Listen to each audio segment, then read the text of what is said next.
C'est une saison de contraste sur les marchés mondiaux. Si la croissance se poursuit, la conjoncture, elle, est loin d'être simple. Des facteurs comme la montée du protectionnisme, les tensions géopolitiques persistantes et l'assouplissement des politiques monétaires contrastent et façonnent un tout nouveau portrait pour les marchés. Je m'appelle Éric Morin et bienvenue à l'édition d'automne de Perspective. Nous nous attendons à ce que l'économie mondiale croisse à un rythme modéré au cours de l'année prochaine et que l'inflation ralentisse. Cet environnement devrait être positif pour les actifs risqués, et ce malgré les risques de récession demeurant élevés et pratiquement échangés par rapport à nos prévisions de cet été. En toile de fond, nous entrevoyons des divergences de croissance. Bien que la croissance américaine soit demeurée plus résiliente que prévu, plusieurs indicateurs pointent vers un ralentissement de la croissance aux États-Unis. C'est ce que nous prévoyons en raison de l'effet négatif des tarifs douaniers et des politiques d'immigration plus restrictives. Toutefois, en dehors des États-Unis, l'environnement est plus constructif. Les mesures de relance budgétaire et monétaire en Europe, au Canada et en Asie devraient contribuer à atténuer les répercussions négatives des tarifs et supporter la croissance.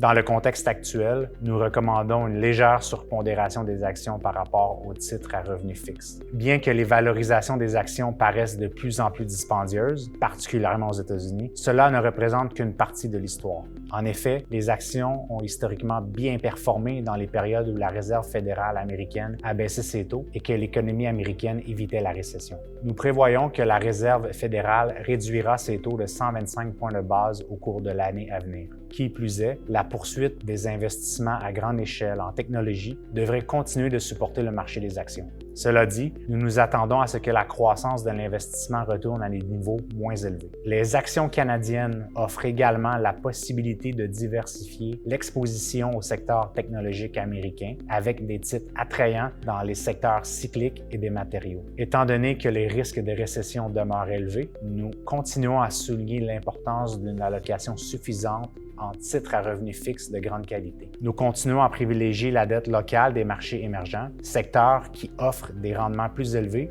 et devrait tirer parti de l'assouplissement à l'échelle mondiale des politiques monétaires et de l'affaiblissement du dollar américain. Le dollar américain s'est fortement déprécié au cours des premiers mois de 2025. Nous prévoyons une poursuite de cette dépréciation, quoique à un rythme plus modéré. Le dollar canadien devrait en bénéficier, tout comme un large éventail de devises de marchés développés et émergents présentant des fondamentaux attrayants. L'or devrait poursuivre son ascension, supporté notamment par la demande de banques centrales visant à diversifier leurs réserves et réduire leur exposition au dollar américain. Les perspectives sont aussi favorables pour le cuivre en raison d'une forte demande mondiale pour les investissements en technologie, militaire et en infrastructure. Le pétrole devrait continuer de sous-performer en raison de facteurs d'offre.